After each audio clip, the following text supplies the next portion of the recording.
Mayong hapon, Negros. Ini ang Digicast Negros X. Ang nagapanguna nga napulo ka mga balita sa Negros ang amon igadulong sa inyo. Updatein ninyo kami via Facebook, YouTube, kag sa amon nga website www.digicastnegros.com. Kag sarang mga kami balantaw sa Kika Channel 11 sa Kabangkalan City, Himamaylan City, kag Banwasang Ilog. Kag iyari na ang top 10 nga mga balita sa Negros subong adlaw. Sa Kabangkalan City, 17 ang bago nga kaso sa COVID-19. City Hall, ginsaradaan sini nga hapon. Sa Bacolod, PNP nagsiling wala sa may nakapalapit sa ila para mag-report sa ginaaligar abduction case sang kagabi. Vaccine para sa COVID-19 mahimo mangin available na sa first ug second quarter sang madason nga tuig. Guardia, ginkawatan sa pusil, sospek nakastiguhan. Kag, kilalahon ang negosyante nga nagapabuffet sa mga layaw nga kuring kag ido. Initanan sa Digicast Negros X.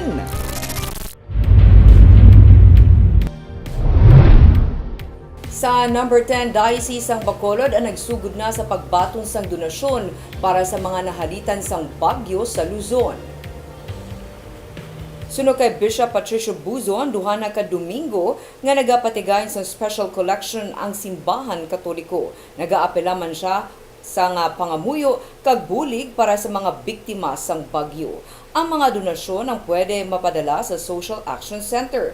May nahatag na nga mga inisyal nga bulig pinansyal nga 385,000 pesos ang diocese pinaagi sa Caritas. Sarang man makapadala sang bulig pinaagi sa mga parokya. Sa number 9, mayara sa pagsaka sa balayran sa mga konsumidor ng Central Negros Electric Cooperative sini bulan sa Nobyembre. Sa sa opisyal nga pahayag sang Sineco, mayara sa pagsaka sini nga bulan nga 71 sentimos kada kilowatt hour sa residential rate. Ini ang tugas ang pagsaka man sang generation, transmission, systems loss, charges kag iban pa nga mga pass-through charges. Nagapanugyan ang Sineco sa mga konsumidor nga lantawon ang ilang nga mabaton nga electrical bill bagud nakabutang diri ang mga items nga nagsaka sini nga bulan. Nagapahanumduman ang Sineco sa publiko nga magkadto sa ilang opisyal nga social media account agud mahibaluan ang schedule sa mga brownout sa kada lugar agud ila ini mahandaan. Sa number 8, duha ka mga ginaalagar NPA nga nagadala sa mga armas kag granada ang ginaresto sang army. Arestado ang duha ka mga persona matapos maaktuhan sang army nga may dala nga armas sa barangay Buena Vista sa Himamaylan City, Miyerkules ang aga. Ang mga gindakop amo sanday Jennifer Hermino kag Glenn De Baguio nga lunsay mga mangunguma. Sila ang sunod sa army mga miyembro sang Centro de Gravidad Platoon sang New People's Army. Sandig sa report sang Himamaylan na PNP, ang tropa sang 94th Infantry Battalion ang nagapatigay sang combat operations sang ila nakita ang duha nga nagabitbit sang armas. Nagtingwa pa kung tani magpalagyo ang duha, pero sila ang nadakpan sang army. Gilayon sila gindala sa Himamaylan PNP kag gin-turn over man ang mga recoveries. Nakuha sa duhang isa ka hand grenade, duha ka improvised shotgun kag madamo nga mga bala. Detained na karon ang duha kag sila ang magapangatubang sang kaso nga illegal possession of firearms and ammunition kag illegal possession of explosives. Sa number 7, pusil sa gwardiya ginkawat, sospek na dakpan kag nakastiguhan.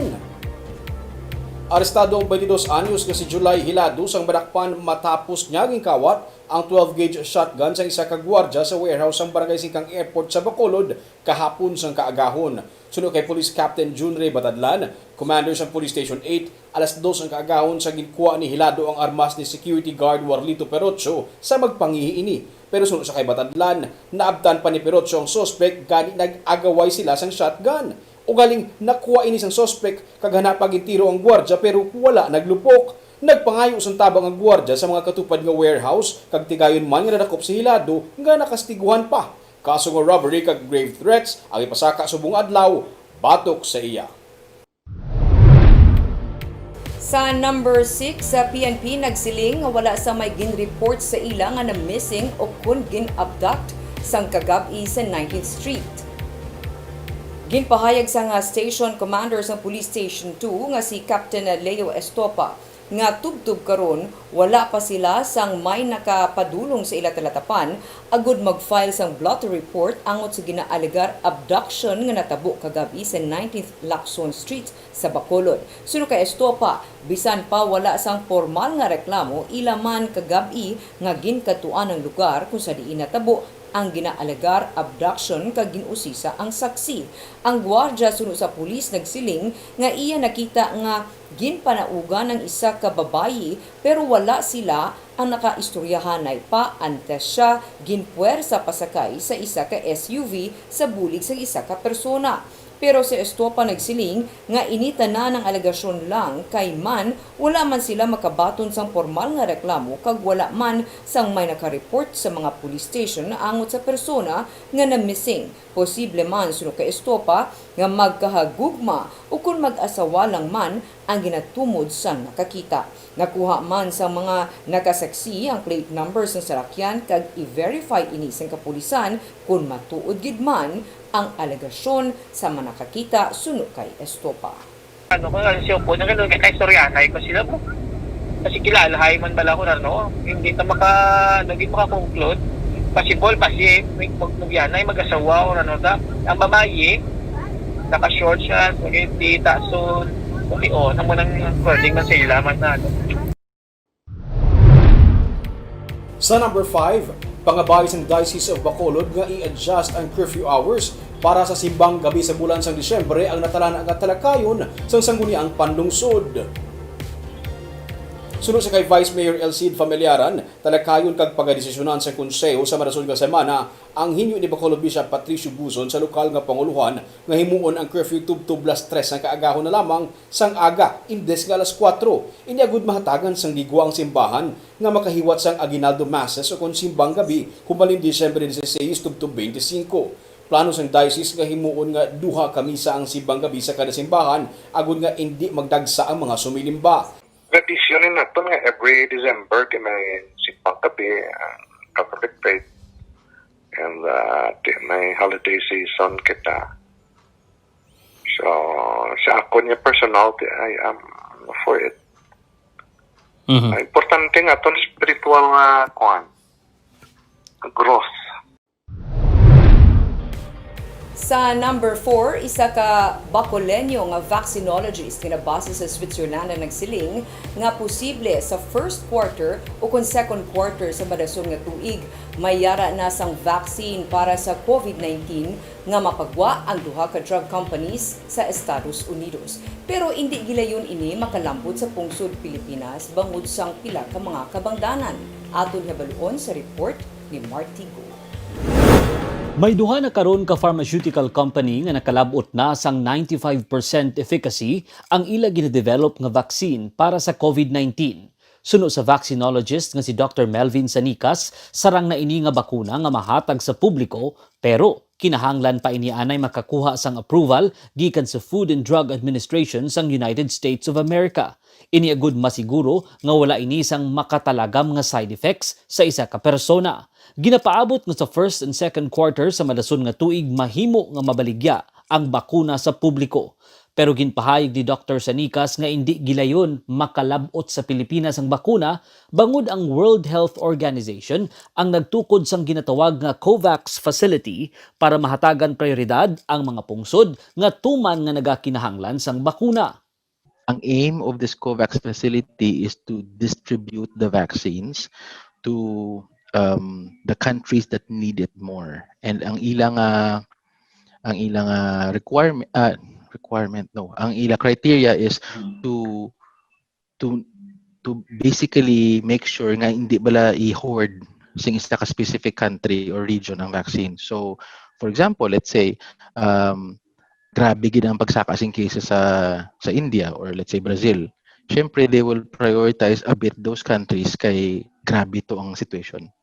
Iya man ginpahayag nga hindi man gilayon makahimo sang tuman kadamo nga bakuna ang mga drug company para mahatagan ang tanan nga pungsod sa kalibutan. Gani hindi mapatod kung san-o ang bakuna makalabot sa Pilipinas. Realistically, these two companies, even if they try their best, they cannot produce billions of doses, di ba? And these two companies, ang vaccine nila, you need 2 doses. So if you want to vaccinate, let's say, 1 billion people, you need 2 billion doses, kay 2 doses per person, di ba? Isa man sa dako nga panghang mo ang transportation kag storage sang ini nga bakuna bangod kinahanglan ini sang tuman katugnaw nga facility. Samtang nagahulat kita sang bakuna, nagapanugyan si Dr. Sanika sa publiko nga magsunod lang gid anay sang minimum health protocols nga ginapatuman sang gobyerno agud mapalayo kita sa COVID-19. Martigo para sa Digicast Negros. Sa number 3, COVID-19 positive sa Tanhay City ang isa ka call center agent sa Dumaguete City. Ginkumpirma sa Peak Outsourcing, isa ka business process outsourcing sa Dumaguete City, nga isa nila ka call center agent ang nagpositibo sa virus. Ang babae nga call center agent nga gikan sa Tanhay City ang kabahin sa 21 nga bago nga kaso sa COVID-19 sa Negros Oriental kahapon. Sunod sa tagdumalahan sa BPO company, wala na makareport humalin Miyerkules sa nagbigay ka semana ang agent bangod sa naglain ng iya nga pamatsyag. Nagpatigayon naman sa contact tracing ang tagdumalahan kag in-isolate ang mga nakaupod nga nagpositibo nga agent. Sila ang napatigayon naman sa disinfection. Ang Dumaguete City ang sakaron mayara sang 6 ka mga active cases ng COVID-19.